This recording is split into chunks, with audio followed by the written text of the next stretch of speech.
మిత్రులారా అందరికి నమస్కారం.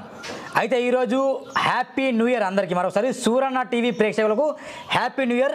మన మధ్యలో జీవన్ అన్న ఉన్నారు. జీవన్ అన్న ఎవరో కాదు, మొత్తం వీడియోగ్రాఫర్, ఫోటో మండల అధ్యక్షుడు తాను. మొత్తానికైతే ఈరోజు తనను కలవడం చాలా ఆనందంగా ఉంది. బాబాసాహెబ్ తాత మాలవి సత్పాల్ గారు కూడా తను కూడా సైన్యంలో పనిచేసిండు, మహారెజిమెంట్. తర్వాత వాళ్ళ తండ్రి కూడా సైన్యంలో పనిచేసిండు. బాబాసాహెబ్ కూడా ఒక సైనికుడిగా వివిధ సేవలు అందించాడు. అదేవిధంగా మీకు తెలుసో తెలియదో జీవన్ అన్న గారి కుమారుడు తను కూడా ఇప్పుడు భారతదేశంలో ప్రజలకు రక్షణ ఉండాలని చెప్పేసి సైన్యంలో పనిచేస్తాను. నిజంగా హ్యాట్సప్ అన్న. థ్యాంక్ యూ వెరీ మచ్ అన్న. ఎందుకంటే చాలా మంది ఏం చేస్తారంటే ఏదో యాక్టర్ కావాలనో డాక్టర్ కావాలనో పంపిస్తారు, కానీ సైన్యంలో వాస్తవానికి ఇక నువ్వు దేశం కోసం బతకని నువ్వు పంపినావు, ఇంకా నీకు సెల్యూట్ చేస్తాం. అయితే ఈరోజు న్యూ ఇయర్ అని ఒకవైపు చిందులు విందులు ఒకవైపు చేస్తే, మరోవైపు ఇది మాది, ఇది మా సామ్రాజ్యం, మేము ఈరోజు విజయ్ దివస్ జరుపుకుంటాం, విందులు చిందులు మాకు సెట్ కావు, మేము విజయ్ దివస్లో భాగస్వామి అవుతావు. భీమ్ కోరేగావ్ మహారులు కలిసి 500 మంది కలిసి 28,000 మంది పీష్వా బ్రాహ్మణ్ సమాజాన్ని తల నరికిన రోజు కాబట్టి ఇది ఈరోజు గర్వంగా చెప్పుకుంటున్నాం. మాకు చిందులు విందులు సెట్ కావు, మేము ఖచ్చితంగా ఈరోజు విజయ్ దివస్లో పాల్గొంటామని చెప్పేసి బౌద్ధ సమాజం, మహార్ సమాజం మాత్రము కేవలం శాంతియుతంగా వాళ్ళ డిమాండ్స్ ఏంటి, వాళ్ళు గతంలో వాళ్ళు ఏం చేశారు, 1818లో జరిగిన పోరాటానికి మద్దతుగా వీళ్ళు ఇది జరుపుకున్నారు కాబట్టి ఒకసారి దాని గురించి మనం ఈరోజు చర్చిద్దాం. ఈ విజయ్ దివస్ అనేది నమ్మచ్చా, పిట్ట కథన కట్ట నిజమా? ఇది 100% ఈ జరిగిన యుద్ధం వాస్తవం అండి. అయితే అది సాధ్యమేనా అందరిని చంపడం? 100%. గతంలోనే దిలీప్ గారిని అడిగా 500 మంది 28,000 మందిని చంపడం అనేది అసలు సాధ్యమేనా అని డౌట్ నాకు. అంటే ఒకటి సూరన్న, మా 500 మంది మహార్ సైనికులు 28,000 మంది పీష్వా బ్రాహ్మణ సైన్యాన్ని చంపడం కరెక్ట్ కాదు, అది చంపలేదు. కాకపోతే బాపు గోఖలే అనే రాజు ఎప్పుడైతే ఆ రాజు తల, మన సిద్ధనాథ్ గారు రాజు తల ఎప్పుడైతే తల తీసేసి తలవారికి ఎప్పుడైతే వేలాడి తీసిండో అప్పుడు వాళ్ళందరూ పారిపోయారు. అందులో సగం మంది పారిపోవచ్చు. ఓకే, 28,000 మంది మొత్తం మందిని చంపలేదు మనోళ్ళు, వాళ్ళ భయానికే పారిపోయి సగం చచ్చిపోయారు. అంటే వీళ్ళ దెబ్బ భయానికి పోయిండు, శవాలు కుప్పలుగా పడిపోయినాయి. అంటే ఇప్పుడు అంటరానితనం కావచ్చు, అన్టచబిలిటీ కావచ్చు, అస్పృశ్యత ఉన్న ఆ తరుణంలో ఈ మహారు వెళ్ళి తల నరకాల్సిన అంత కోపం ఏంటి వీళ్ళకి అర్థం కాదు. అంత కోపం ఏంటిదంటే 1818 అవును, దానికి ముందు మనుశాస్త్రం అని ఈ పీష్వా బ్రాహ్మణుస్ మనుశాస్త్రం, మనుధర్మశాస్త్రం అని వాళ్ళు తయారు చేసుకున్నారు. అందులో మా మహార్ శూద్రులు అని చెప్పేసి మీరు పాదం నుంచి పుట్టిర్రు, 4 వర్ణాలుగా విభజించి వాళ్ళు పాలించే ప్రయత్నం చేసిర్రు. అయితే ఇందులో మా మహార్ వాళ్ళని ఏం చేశారంటే అనగదొక్కడానికి ప్రయత్నం చేసిర్రు. అగ్రకులస్తులు నడుముకు తాటిమట్ట కట్టి, ముఖానికి ముంత కట్టి మా మహారు జాతిని అట్టడు కూడా తొక్కడానికి చూసిర్రు. దీనికి రీజన్ ఏంటిదంటే మహార్ అనే వాళ్ళు నడుస్తే వాళ్ళ పాదాలు భూమి మీద పడతాయి కదా, అవును, ఆ పాదాలని ఈ బ్రాహ్మణ్స్ ఎవరైతే ఉన్నారో వాళ్ళు తాకితే వాళ్ళు అపవిత్రం అవుతారని వాళ్ళ నమ్మకం. అంటే అప్పుడే అంత ఘోరంగా ఉండేనా? అంటే పాదాలు తాకితేనే అపవిత్రం అవుతారు. అయితే ఈ మహార్ అనే జాతి ఏదైతే ఉన్నదో మా జాతి, వీళ్లకు కట్టుబాట్లు పెట్టిర్రు. వాళ్ళు ఏమని కట్టుబాట్లు పెట్టిర్రు, మీరు సూర్యుడు నడినెత్తిన ఉన్నప్పుడే మీరు బయటికి వెళ్ళాలి. మహార్ అనేది వంశీయులు మేము, మహారాష్ట్ర అనేది మా పేరు మీద వచ్చింది అది. ఓకే, అయితే మహార్ల పేరు మీదనే మహారాష్ట్ర వచ్చేసింది. మా పూర్వీకులు రాజ్యాన్ని పరిపాలించారు. అయితే ఈ అగ్ర కులస్తులు ఎవరైతే ఉన్నారో పీష్వా బ్రాహ్మణులు, వీళ్ళని ఎట్లా తొక్కాలి అని చెప్పేసి మమ్మల్ని మాపై ఆధిపత్యం చేయడానికి ప్రయత్నం చేసిర్రు. ఇందులో భాగంగా వీళ్ళు మనుస్మృతి అనేది మనుధర్మ శాస్త్రం వీళ్ళు రాసిర్రు. ఎవరు మను అనే అతనికి బ్రహ్మదేవుడు చెప్పిండట కలలో వచ్చి చెప్పిన, ఇట్లా మనుధర్మ శాస్త్రం రాయాలి, ఇవి సూత్రాలకు ఇట్లు ఉంటాయి అని మను అనే అతనికి చెప్పిన వల్ల ఈ మను అనే అతను ఒక ఋషి దగ్గర పోయి, ఈ మను అనే అతనికి రాయడానికి రాదు, రాయడానికి వచ్చిన ఒక ఋషి దగ్గర పోయి అయ్యా గురువు గారు గిట్లా మనుధర్మ శాస్త్రంకి పాయింట్స్ ఉన్నాయి, గిట్ల గిట్ల రాయాలని చెప్పి ఎవరైతే మా జాతి వాళ్ళు ఉన్నారో మమ్మల్ని అణగదొక్కడానికి ఆ ధర్మశాస్త్రాన్ని రాపిచ్చారు. అంటే ఎవరు చెప్పిండు? ఈ మను అనే అతను ఈ ఒక ఋషికి చెప్పి రాపిచ్చిర్రు. అవును. అయితే ఈ మను ధర్మశాస్త్రంలో 2685 శ్లోకాలు ఉన్నాయి. దీంట్లో 12 అధ్యాయాలు ఉన్నాయి. దాదాపుగా స్త్రీల గురించి 67 శ్లోకాలు ఉన్నాయి దీనిలో టోటల్ స్త్రీల గురించి. ఇందులో 66 శ్లోకాలు స్త్రీలని అత్యంత నీచంగా రాశారు.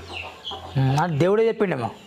వాళ్ళు రాసుకున్నారు, అది మా పైన ఆధిపత్యం చెలాయించడానికి వారు రాసుకున్న గ్రంథం అది.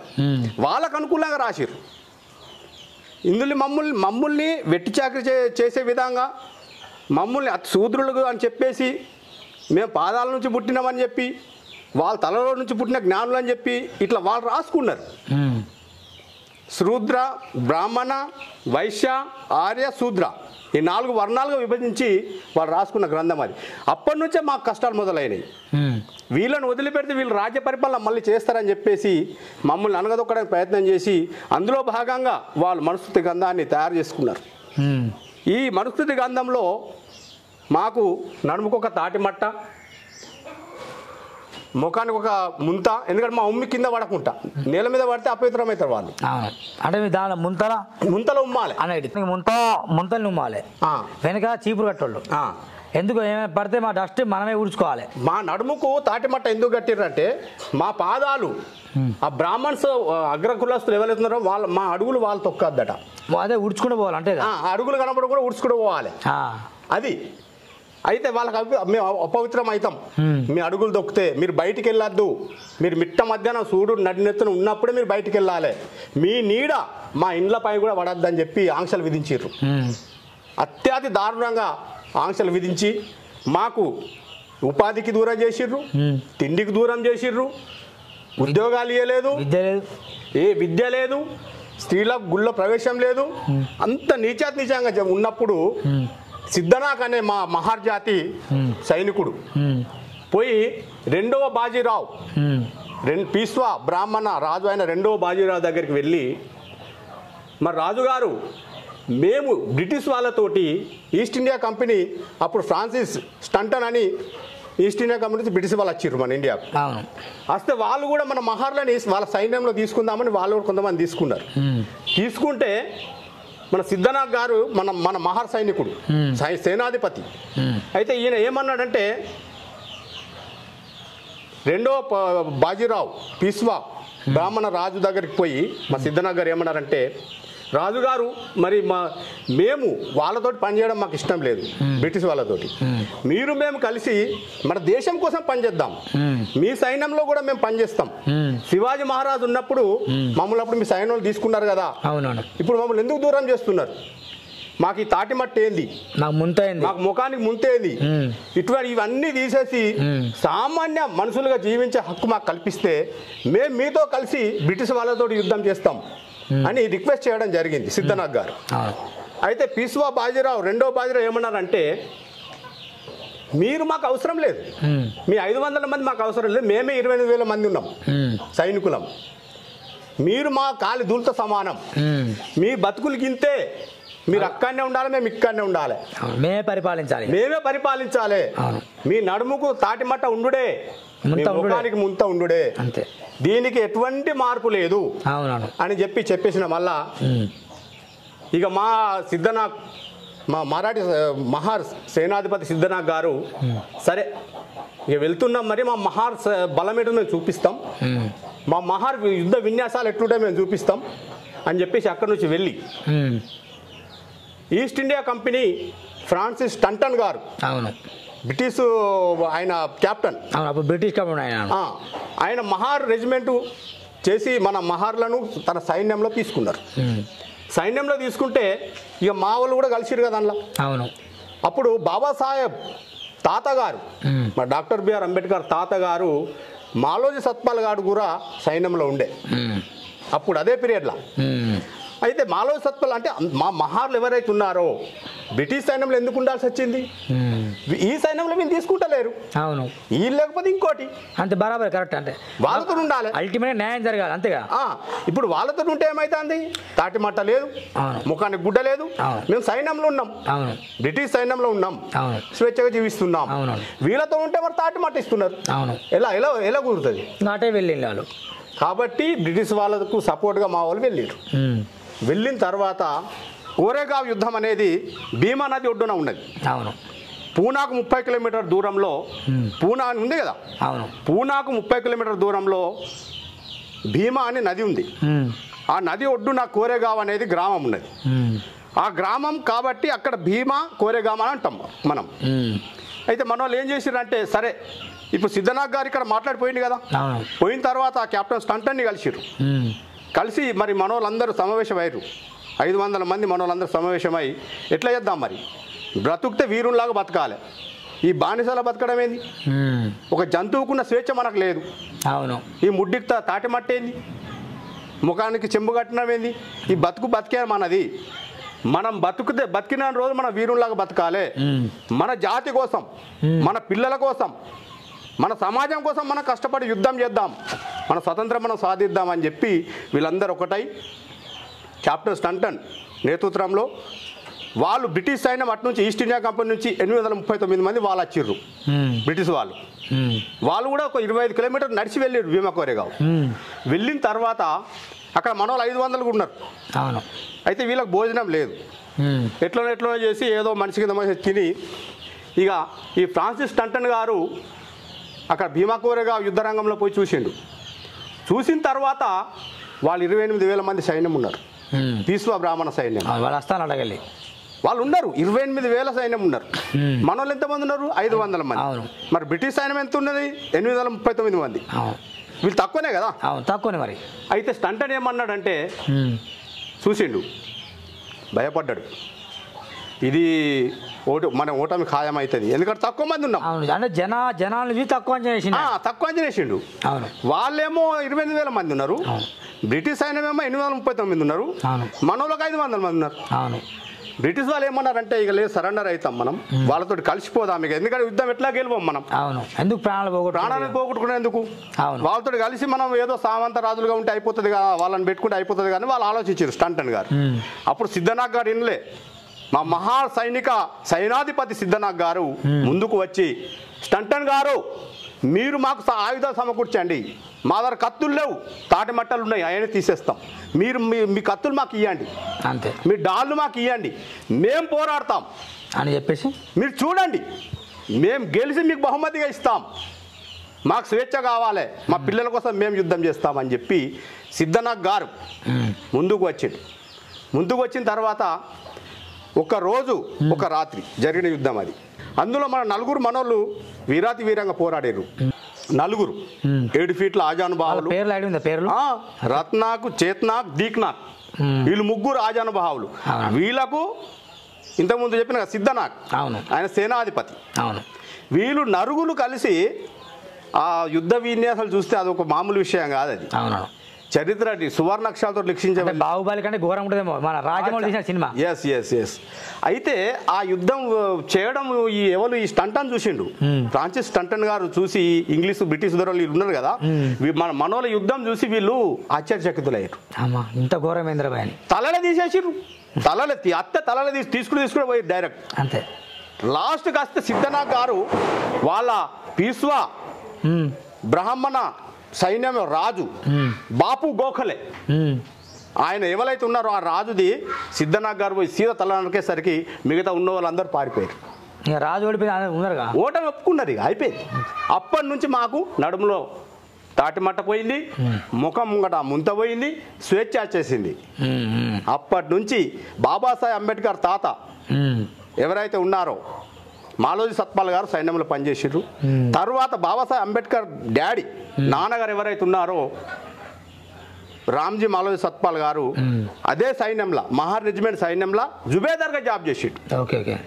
ఎందుకంటే మా మహారు ఎవరైతే మా మహార్ కులస్తులు ఉన్నారో వాళ్ళు ఎక్కువ, వాళ్ళకు బువ్వ పెట్టింది, వాళ్ళకు ఉపాధి కల్పించింది బ్రిటిష్ వాళ్ళే. వాళ్ళ దగ్గర తీసుకుంటారు. వాస్తవం వాస్తవం. వాళ్ళ కుల భేదం లేదు, మత భేదం లేదు, అంటరానితనం లేదు, స్వేచ్ఛ చేసేసారు మా వాళ్ళు. భీమా కోరేగా యుద్ధం జరిగిన తర్వాత మా మహార్ సైనికులు యుద్ధ విన్యాసాలు చూసి, ఆ పోరాట పటిమను చూసి ఫ్రాన్సిస్ టంటన్ గారు క్యాప్టెన్ ఎవరైతే ఉన్నారో అతను భీమా కోరేగావ్లో ఒక స్తూపం ఏర్పాటు చేయడం జరిగింది. అది 1851లో నిర్మించారు. అందులో 47 మంది వీర జవాన్లు మన మహార్, అందులో మన 22 మంది మనోళ్ళు ఉన్నారు. మిగతా వాళ్ళు మొత్తం కలిపి ఒక 47 మంది సైనికులు వీరమరణం పొందిర్రు. వాళ్ళ పేర్లని ఆ స్తూపంపై సువర్ణాక్షరంతో లిఖించబడి ఇప్పటికీ ఉంది. అది అక్కడ అదే మహార్లు సాధించిన విజయం అనుకుంటా. ఎస్, అదే కదా. ఇప్పుడు ఒకవేళ కనుక ఆ యుద్ధం జరగకపోయి ఉంటే ఇప్పుడు మా ముడ్డికి ముంత ఉండేదేమో. ఖచ్చితంగా ఉండేది. అంతేనా? అంత లేకుండా కూడా తీసుకోవాలని బాబాసాహెబ్ చెప్పిండు. అప్పుడు యుద్ధాలు ఉండే, ఇప్పుడు మనం ఓటు రూపంలో వచ్చేసింది. అది మనము మా దళిత జాతి ఏదైతే ఉన్నదో బాబాసాహెబ్ని ఇన్స్పిరేషన్ తీసుకొని బాబాసాహెబ్ అడుగుజాడలో మనం నడవాలి. మనము మన స్వేచ్ఛని మనమే సాధించుకున్నాం కదా. అప్పుడు కొత్త సంవత్సరం అందరూ నూతన సంవత్సరం అని చెప్పేసి వేడుకలు జరుపుకుంటే అదే నూతన సంవత్సరం రోజు మనకు స్వేచ్ఛ వచ్చేసింది. నువ్వు మేకలం కోసం బర్త్డే కేకులు అంటూ విచ్చలుడి చేస్తారు న్యూ ఇయర్ అంటే. కానీ ఇప్పుడు మీలో చూస్తున్నా, నేను రోషన్ చూస్తున్నా, మీ కళ్ళలో నీళ్ళు వస్తుంది. ఈ నీళ్ళు కండవ వేసుకొని ఇట్లా మాట్లాడుతుంటే నాకు వింత అనిపిస్తుంది. ఎందుకు ఆ యొక్క ఇది ఉంది ఉత్తేజం. ఇది న్యూ ఇయర్ రోజు మొత్తం హడావుడ్ లేకుండా ఒంటరిగా నువ్వు బాబాసాహెబ్ గురించి మహార్ వీరులు చెప్తున్నావు అంటే నీకు సెల్యూట్ చేయాల్సింది. ఎవరైతే ఉన్నారో మా బ్లడ్లోనే ఆ పౌరుషం ఉన్నది, మా బ్లడ్డే అటువంటిది. మరి మేము మహారాష్ట్రాన్ని మా పూర్వీకులు మహారాష్ట్రాన్ని పరిపాలించారు, అందుకే మహారాష్ట్ర వచ్చేసింది కదా పేరు. అంతే అంతే. కానీ వీళ్ళు అగ్రకులస్తులు వీళ్ళు అనగదొక్కిరు మనం మమ్మల్ని. ఇక్కడ వాళ్ళే ధీరులు అని చెప్తారు. కానీ ఈరోజు మీరు చెప్పారు అసలు మహార్లు కూడా వీరులే, మహార్లు కూడా శూరులే. 500 మంది తల నరికిన్లు. మొత్తానికైతే మహార్ జాతి గొప్ప గొప్ప స్థానం ఉంది, కానీ ఈ చరిత్రలో లిఖించబడలేదు వాస్తవానికి. ఇక్కడ చూడదా. అయితే ఈ భీమా కోరేగావ్ యుద్ధం ఏదైతే ఉన్నదో దాన్ని వీళ్ళు అగ్రకులస్తులు ఎవరైతే ఉన్నారో దాన్ని బయటికి తీస్తలేరు. వాళ్ళ పప్పులు ఉడుకోగా తీస్తా. మేము సాధించిన విజయాన్ని మన పాఠ్య పుస్తకాల్లో చేర్చాలి. అవును. రెండోది సినిమా రూపంలో తీయాలి. అవును. మనం దానికి మనదే బాధ్యత ఉంటుంది. బయటికి తీసుకురావాలి ఖచ్చితంగా. దీక్నాథ్ గారు చాలా పోరాట పటిమతోటి యుద్ధం గెలిచి మాకు స్వేచ్ఛ ఇచ్చిండు కదా. అవునవును. అది మండల అధ్యక్షుడు ఒక చరిత్రను చెప్పాడు, అర్థమైందా? ఒక చరిత్రను వెలికి తీసి ఈ మారుమూల గ్రామంలో తిరిగి, ఈ మారుమూల గ్రామం ఉంటూ మండలానికి అధ్యక్షుడిగా పనిచేస్తూ చాలా సబ్జెక్ట్ని గ్యాదర్ చేసుకుని ఆ సమాజానికి నేను చెప్పాలి మహార్ల యొక్క కృషి ఏంటి, మహారుడు చేసిన త్యాగం ఏంటి, జనవరి 1, 1818 ఏం జరిగింది, ఆ యుద్ధం ఏంటి, ఎందుకు పీష్వా బ్రాహ్మణ సైనికుల్ని మహారులు 500 కలిసి ఎందుకు తల నరికిందని కూడా తను చెప్పడానికి ఆసక్తిగా చూపించి చెప్పడం జరిగింది సురాన్ టీవీలో వచ్చి. Thank you. ఇలాంటి యోధులు పుట్టాలి సమాజంలో నేను మనసారి కోరుకుంటా. ఇలాంటి భీమ కోరేగా కూడా చెప్పిన గొప్ప సందేశం తప్పకుండా మీరు ఆదరించండి. వాళ్ళ కొడుకు కూడా సైన్యంలో పంపినండి. మీకు పుట్టిన కుమారులను కూడా సైన్యంలో పంపండి. ఒక సైన్యంలో పంపడం అంటే నతి మహార్ యోధుడు బరాబర్ యోధులు సైన్యం ఉంటారని చెప్పేసి తను ఎల్లప్పుడు నాకు ఫోన్ చేసి చెప్తాడు. వాళ్ళ కొడుకుని పంపని ధన్యవాదాలు తెలియజేస్తున్నాను. మరి అందరికీ నమస్కారం. Thank you. జై భీమ్. జై భీమ్.